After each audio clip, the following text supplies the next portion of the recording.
राजस्थान की धरती पर सबसे बड़ा अजूबा।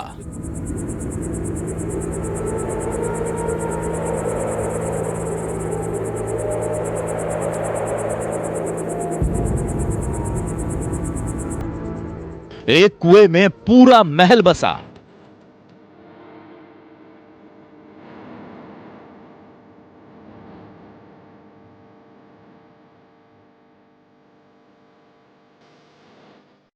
सदियों से जारी है खजाने की तलाश।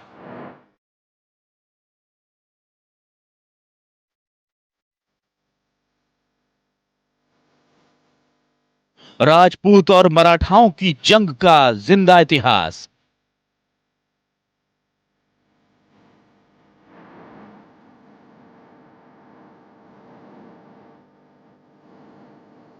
तुंगा के युद्ध का एकमात्र गवाह।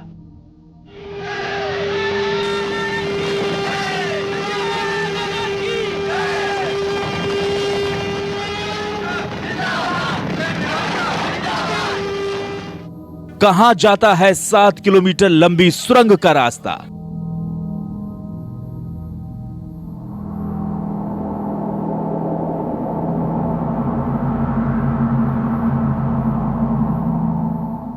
कुएं में पूरी सेना के रुकने का इंतजाम।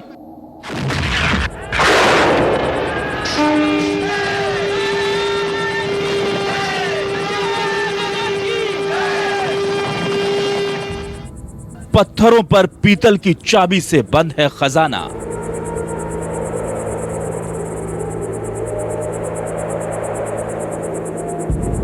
कुएं में किला।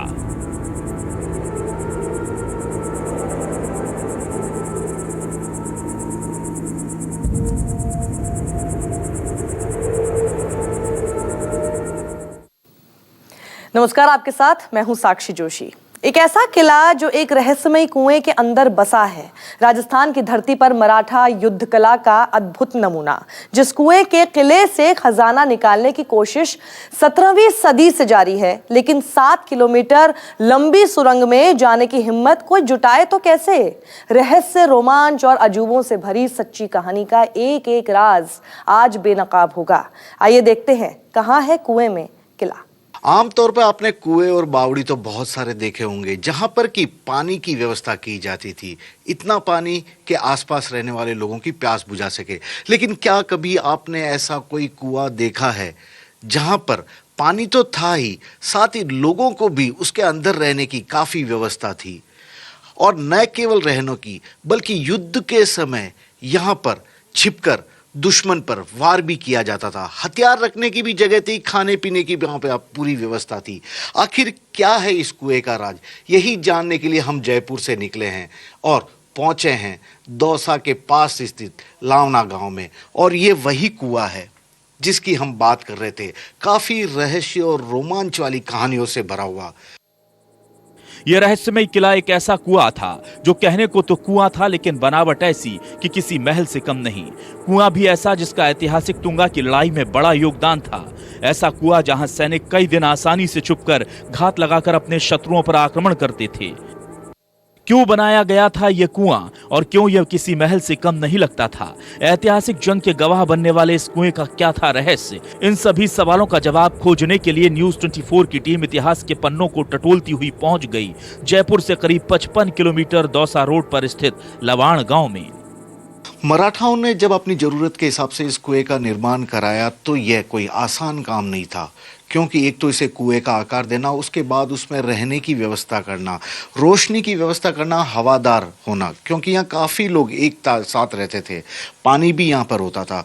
तो ऐसे में किस तरीके से इसे बनाया जाए, शायद इसे लेकर काफ़ी माथापच्ची हुई होगी। और जब इसकी दीवारों पर हम ध्यान देते हैं तो एक चीज़ साफ नज़र आती है कि इसमें जो पत्थर लगे हुए हैं उसमें एक खास तरह का मिश्रण लगा कर इन्हें आपस में जोड़ा गया। लेकिन उसके साथ ही इन पत्थरों को एक दूसरे के ऊपर कुछ इस तरह की बनावट लगा के रखा गया मानो वे ताला चाबी के अंदर इसमें बराबर फिट हो जाते हैं। ठीक उसी पद्धति का यहाँ पर उपयोग किया गया है, जिसके चलते आज सालों बाद भी यह पूरी इमारत खड़ी हुई है। कई बार भूकंप भी आए, कई बार आपदाएं भी आई, लेकिन अब तक इस कुएं को कोई ज्यादा विपरीत असर पड़ता नहीं नजर आया। कुएं में कुछ एक सीढ़ियां उतरने के साथ ही हमें किसी महल के जैसी आलीशान गैलरी नजर आई। अंदर जाने पर जगह जगह कमरे बने दिखे। अचानक हमारी नजर फिर से ऊपर गई तो पता चला कि ये ऊपर से पूरी तरह खुला हुआ है। कहने को तो ये 4 मंजिला कुआं है जो एकदम गोल बना हुआ है, लेकिन जानकारों की माने तो करीब 20 से 25 फीट मिट्टी इसके अंदर जमा थी और इसी कुएं से जाती थी एक 7 फीट लंबी सुरंग भी। मराठाओं ने जब अपनी जरूरत के हिसाब से इस कुएं का निर्माण कराया तो यह कोई आसान काम नहीं था, क्योंकि एक तो इसे कुएं का आकार देना, उसके बाद उसमें रहने की व्यवस्था करना, रोशनी की व्यवस्था करना, हवादार होना, क्योंकि यहाँ काफ़ी लोग एक साथ रहते थे, पानी भी यहाँ पर होता था।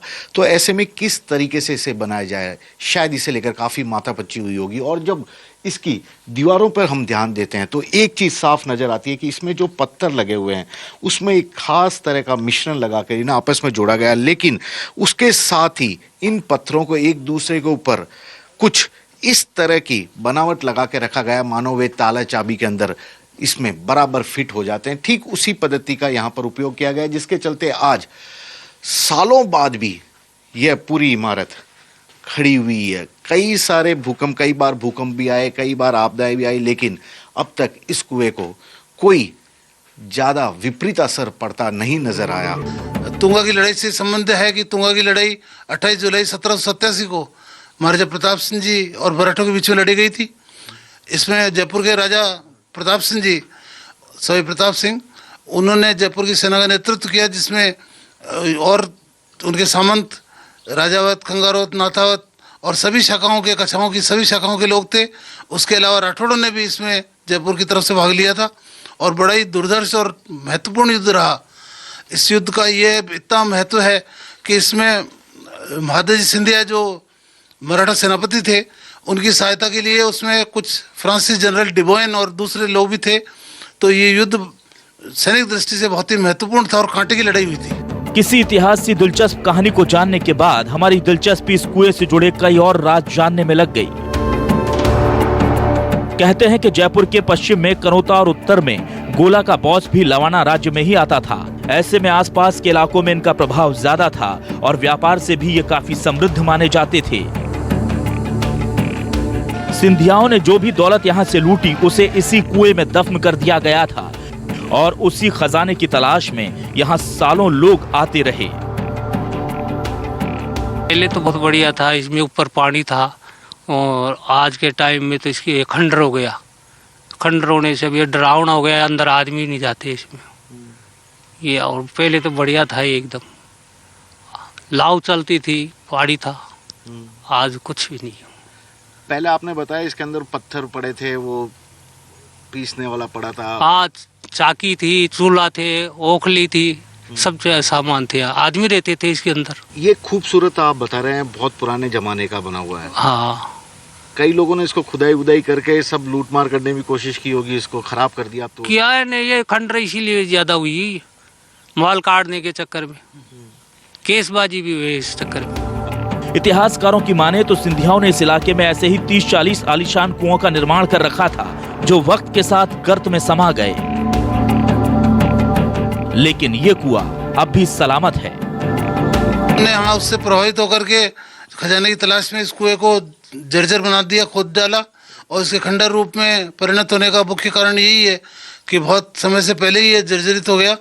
इसको मैंने आज के 20 वर्ष पहले इसका ऐतिहासिक सर्वेक्षण किया था इस क्षेत्र का। उस समय बिल्कुल अच्छी अवस्था में था और इतना अच्छा कि इसमें हवा और प्रकाश आने की व्यवस्था बहुत ही सुंदर है और आदमी इसमें अंदर बैठकर कोई किताब भी पढ़ सकते हो, इतना इसमें रोशनी का प्रबंध है। मराठाओं के इसी खजाने की तलाश में यहाँ खुदाई शुरू हुई और पूरा महल बर्बाद हो गया।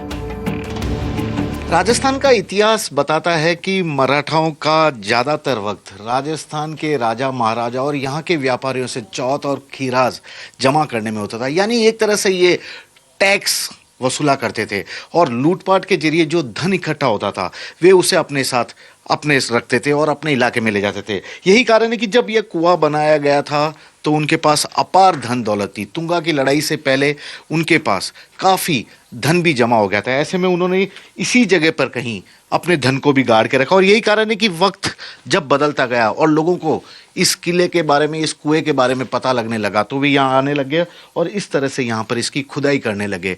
नतीजा कई लोगों को पीतल की चीज़ें मिली है, किसी को चांदी की चीज़ मिली है, किसी को कई और चीज़ें भी मिली है। वे सब अपने साथ ले गए, लेकिन इस के चलते अब यह पूरी तरह खंडर हो चुका है और अपनी दुर्दशा पर आंसू बहा रहा है कि इतिहास की यह एक अनूठी धरोहर अब किस बदहाल हालत में है। साफ है कि कुएं के रहस्यमय किले ने अपने अंदर कई राज दफन कर रखे थे, लेकिन एक और राज था जो ये साबित कर रहा था कि इस महल की वास्तुकला किसी पहेली से कम नहीं। हमारा अगला मकसद इस भूल भुलैया को समझने का था। KJ Srivatsan, Dausa, News 24। कहा जाता है कि जितनी रहस्यमयी ये कुआं अपने खजाना और अपने किले के लिए है, उतनी ही रहस्यमयी है इसकी वास्तुकला। 17वीं सदी से खामोशी ओढ़े खड़ा ये किलेनुमा कुआं बना कैसे, ये भी अपने आप में अजूबा है। दलदली जमीन पर इसे बनाने के लिए खास पत्थरों का इस्तेमाल हुआ और इन पत्थरों के एक दूसरे से किसी सीमेंट या गारे से नहीं बल्कि पीतल की चाबियों से जोड़ा गया। ऐसे कई रहस्य इस कुएं के अंदर दफन हैं जिन्हें हमारी टीम ने एक एक कर खोजा।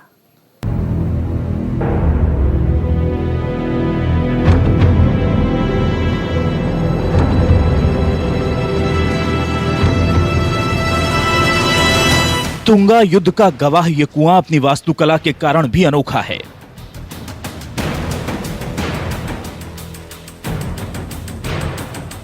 इसमें खास तरह के पत्थरों का इस्तेमाल हुआ और पत्थरों को एक दूसरे से जोड़ने के लिए किसी तरह का कोई सीमेंट या गारे का इस्तेमाल नहीं किया गया। स्थानीय लोगों की माने तो भले ही यह कुआं खंडहर की तरह अब दिखने लगा, लेकिन आज भी यहां लोग चोरी छुपके खजाने की तलाश में आते हैं। थोड़ी बहुत खुदाई में ही इन्हें कुछ मिले या ना मिले, लेकिन उस दौर के पीतल के छल्ले जरूर मिल जाते हैं जो उस वक्त महल नुमा कुएं को बनाने के दौरान पत्थरों को ताला चाबी की तरह मजबूती से आपस में जोड़े जाने के लिए लगाए गए थे। लावन का ये एरिया पूरी तरह तालाब वाला था और उसके बीच में जब इस तरह का कुआं बना हुआ तो ये सवाल उठना लाजमी है कि आखिरकार पत्थर इतनी मजबूती से किस कदर आज तक एक दूसरे के ऊपर उसी तरह खड़े हैं जैसा कि इन्हें बनाया गया था। क्या कारण है कि इसी तरह के पत्थरों का उपयोग किया गया, क्या खासियत है इन पत्थरों की? भाऊ जी, आप तो यहाँ के लोकल हैं, स्थानीय लोग हैं, बचपन से आप इसको देख रहे होंगे। ये इतनी मजबूती से पत्थर तो हिल भी नहीं रहे, जबकि चूना उना कुछ भी नहीं है, कैसे ये टिके हुए हैं? इसमें ये नीचे वाले पत्थर में खांचा दिया, ऊपर वाले में खांचा दे दिया, ये ऐसा वाला। हाँ, और फिर उसमें चाबी लगाते हैं। दोनों पत्थर को चाबी से सेट करते हैं। अगर थोड़ा की देर भी दराज रह गई तो उसमें पीतल के सिक्के लगाते हैं। जाहिर है इतिहास के कई थपेड़ों को झेलने वाले इस कुएं की देखरेख की दरकार है, लेकिन ना तो सरकार इस तरफ ध्यान दे रही है और ना ही स्थानीय लोग। कुएं में 20 से 25 फीट मिट्टी भरी है, दीवारें दरक रही हैं, लेकिन लोगों की दिलचस्पी कुएं को बचाने से ज्यादा उसके खजाने में है। कहते हैं कि इस कुएं में एक सुरंग भी बनी हुई है जो कि करीब 7 किलोमीटर दूर कहीं निकलती है। हालांकि किसी ने इस सुरंग को अब तक देखा नहीं है, क्योंकि तलहटी पे ये बना हुआ है जहां पर कि पातालकोट कुआं भी है। और इस वक्त भले ही कुएं में पानी नहीं है, लेकिन कहा जा रहा है कि 25 से 30 फीट मिट्टी इसमें इस वक्त धसी हुई है, जिसके चलते पानी नीचे ही रह गया। हालांकि जिस तरह से इसकी जर्जर हालत है, उसके बाद न तो सरकार और ना ही कोई अन्य वहां तक जाने की हिमाकत भी कर पाया है। लेकिन इतना जरूर है कि इस कुएं को लेकर कई सारी ऐतिहासिक घटनाएं और प्रमाण भी मिले हैं। शायद उन्हीं घटनाओं के आधार पर समय समय पर लोग यहाँ आते हैं, इसकी खुदाई करते हैं खजाने के लालच में। किसको कुछ मिलता है, किसी को कई बार खाली हाथ लौटना पड़ता है, लेकिन लोगों में इस कुएं को लेकर आज भी रहस्य बरकरार है कि आखिरकार इस तरह के कुएं का निर्माण किस तरीके से किया गया होगा और इसका उपयोग किस तरह से होता होगा। 17वीं शताब्दी से अटल खड़ा ये किले वाला कुआं बताता है कि हमारा इतिहास कितना समृद्ध था।